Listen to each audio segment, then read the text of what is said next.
Assalamualaikum warahmatullahi wabarakatuh. Di sini kami dari kelompok 1 akan mempresentasikan pengaruh pengumuman penurunan suku bunga BI terhadap abnormal returns. Studi kasus terhadap 3 saham perbankan terbesar yang terdaftar di Bursa Efek Indonesia.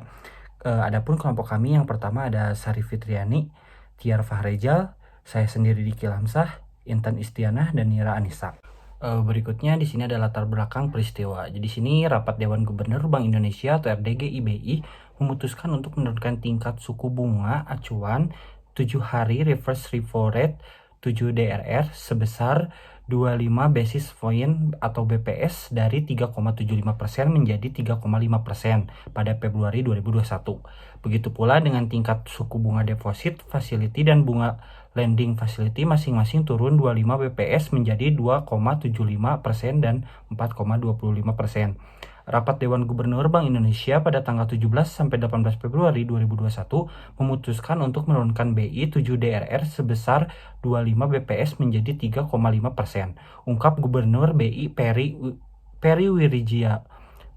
Warijio dalam konferensi pers hasil RDG BI periode Februari 2021 secara virtual Kamis 18 bulan 2.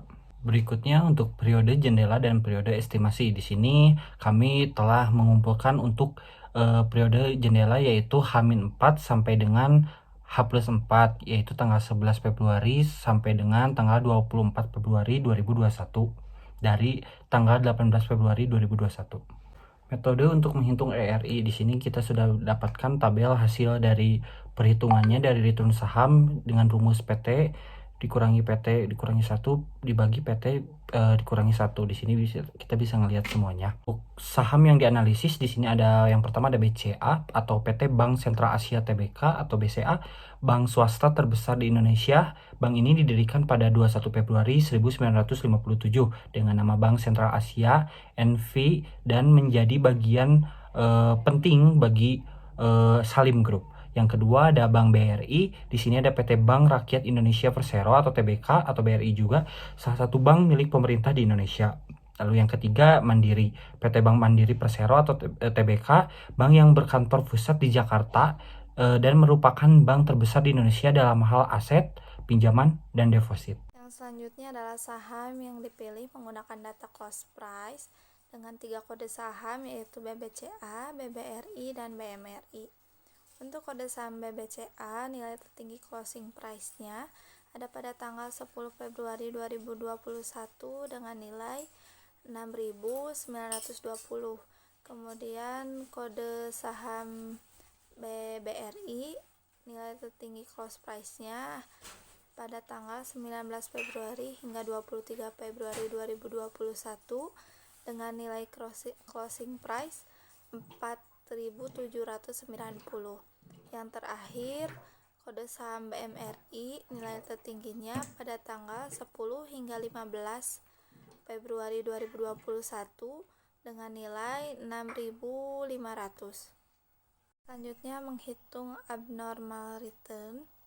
Di sini ditampilkan tabel total abnormal return dari ketiga saham yaitu BBCA, BBRI, dan BMRI.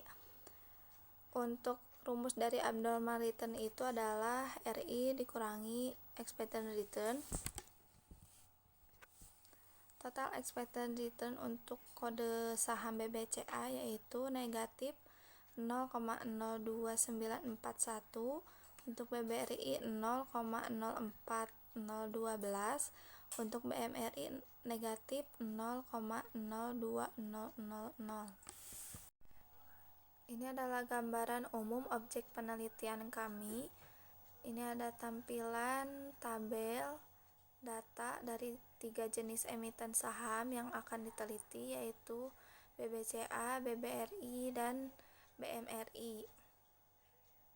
Lalu untuk slide selanjutnya di sini ada gambaran umum objek penelitian. Berikut ini ada gambar merupakan data dari 3 jenis emiten saham yang akan diteliti. Nah, di sini ada kode saham BBCA itu yaitu Bank BCA dengan kodenya BBCA, lalu BBRI yaitu dengan Bank BRI dengan kode BBRI, BMRI dengan kode Bank Mandiri RI. Nah, di sini juga ada closing price-nya, lalu tanggalnya dari tanggal 1 sampai tanggal 30. Selanjutnya di sini yaitu mengenai menampilkan statistik deskriptif variabel penelitian berikut dengan jumlah data yang valid untuk setiap variabel dari 30 data dari 3 emiten saham tersebut. Yang pertama ada average abnormal return AAR sebelum peristiwa bernilai 0,002463. Peroleh abnormal return tertinggi sebesar 0,028610 dengan nilai terendah sebesar minus 0,035330. Standar deviasi pada sebelum terjadinya peristiwa menunjukkan nilai 0,033523343. Hal ini berarti terjadi penyimpangan data sebesar 0,033523343 dari rata-rata abnormal return. Lalu yang kedua, di sini ada average abnormal return AAR. Setelah peristiwa bernilai 0,0029800, perolehan abnormal return tertinggi sebesar 0,02417 dengan nilai terendah sebesar minus 0,035940. Standar deviasi pada sebelum terjadinya peristiwa menunjukkan nilai 0,033750007. Hal ini berarti terjadi penyimpangan data sebesar 0,033750077 dari rata-rata abnormal return. Untuk slide selanjutnya di sini ada uji normalitas. Uji normalitas dilakukan dengan menggunakan uji Shapiro-Wilk dan Kolmogorov-Smirnov. Penggunaan uji normalitas Shapiro-Wilk didasarkan atas jumlah sampel yang delta 0,05, artinya data penelitian berdistribusi normal, dan sebaliknya jika probabilitas hasil dari uji Shapiro-Wilk lebih kecil dibandingkan dengan delta 0,5, artinya data penelitian tidak berdistribusi normal. Di bawahnya ada test over normality, lalu perbandingan antara Kolmogorov, Smirnov, dan Shapiro-Wilk. Di sini juga dijelaskan untuk beberapa tabelnya untuk dari statik, DF, dan SIG. Dan juga di Shapiro-Wilk juga ada statik, DF, dan SIG. Assalamualaikum warahmatullahi wabarakatuh. Perkenalkan, nama saya Sari Fitriani dengan NIM 51121919030. Di sini saya akan melanjutkan presentasi dari rekan saya tentang uji one sample test. Nah, dapat diketahui di tabel berikut merupakan kumpulan data abnormal return dengan berdistribusi normal dan tidak normal karena menghasilkan nilai signifikansi dengan masing-masing nilai sebagai berikut. Tertuang dalam data untuk H-4 dengan signifikan 0,155 dengan berdistribusi normal karena alfa lebih dari 0,05. Lalu selanjutnya ada H-3 dengan 0,084 berdistribusi normal, H-2 0,652 dengan kesimpulan normal, H-1 0,612 dengan kesimpulan normal, dengan H-0 dengan 0,042 tidak berdistribusi normal dikarenakan masih kurang dari 0,05. Nah, selanjutnya ada H+1 dengan 0,08, dengan H+2 0,113, dengan H+3 0,568, H+4 dengan 0,295 dengan seluruhnya berdistribusi normal. Lalu selanjutnya ada average abnormal return sebelumnya dengan 0,416 signifikansinya dengan kesimpulan berdistribusi normal. Dan yang terakhir ada average abnormal return sesudah dengan signifikansi 0,098 dengan berdistribusi normal. Nah, yang kemudian ada uji hipotesis yaitu uji one sample test dan uji paired sample test. Yang pertama uji one sample test. Nah, di sini ada pengujian yang kita uji menggunakan SPSS.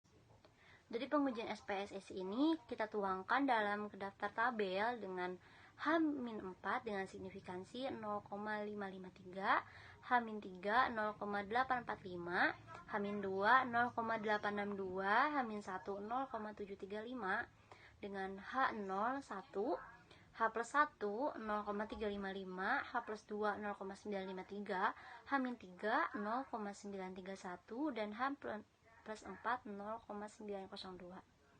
Sehingga pada tabel yang kami sajikan ini menampilkan hasil pengujian menggunakan ujian sampel test dengan variabel abnormal dengan seluruh data tidak terdapat abnormal return yang signifikan. Karena kriteria pengujian signifikan ini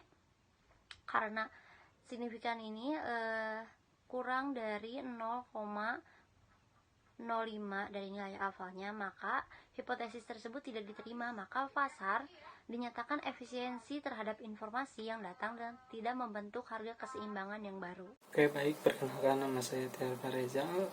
Di sini saya akan melanjutkan presentasi yang tadi dilakukan oleh rekan saya Sari.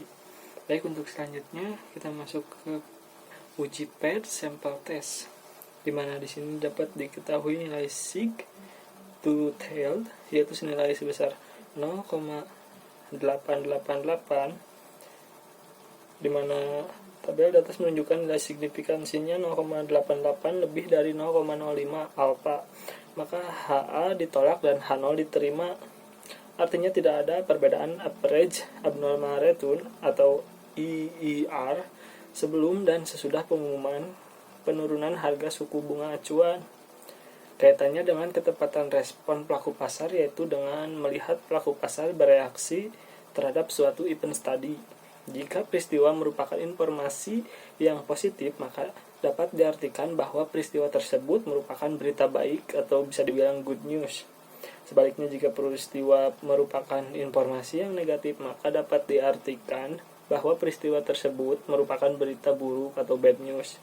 Hasil penelitian ini dapat menunjukkan bahwa pengumuman turunnya suku bunga acuan memiliki kandungan informasi sehingga mendapatkan respon dari investor atau pelaku pasar. Nah, untuk bagian penutupnya di sini sebagai kesimpulan, berdasarkan hasil penelitian dan pembahasan yang telah dijelaskan, maka kesimpulan yang dapat ditarik adalah untuk yang pertama, ujian sampel test menunjukkan seluruh data tidak terdapat abnormal return yang signifikan dengan kriteria pengujian sig to tailed kurang dari alpha 0,05, maka hipotesis tidak diterima. Maka pasar dinyatakan efisien terhadap informasi yang datang dan tidak membentuk harga keseimbangan baru. Lalu yang kedua di sini ada uji paired sample test menunjukkan nilai signifikansi sebesar 0,888 melebihi alfa dari alfa 0,05, maka HA ditolak dan H0 diterima. Artinya tidak ada perbedaan average abnormal return EER sebelum dan sesudah pengumuman harga suku bunga acuan. Mungkin sekian dari kelompok kami. Wassalamualaikum warahmatullahi wabarakatuh. Mungkin sekian presentasi dari kelompok kami. Mohon maaf apabila ada salah kata dan kekurangan dalam menyampaikan informasi dalam menganalisis. Terima kasih. Wassalamualaikum warahmatullahi wabarakatuh.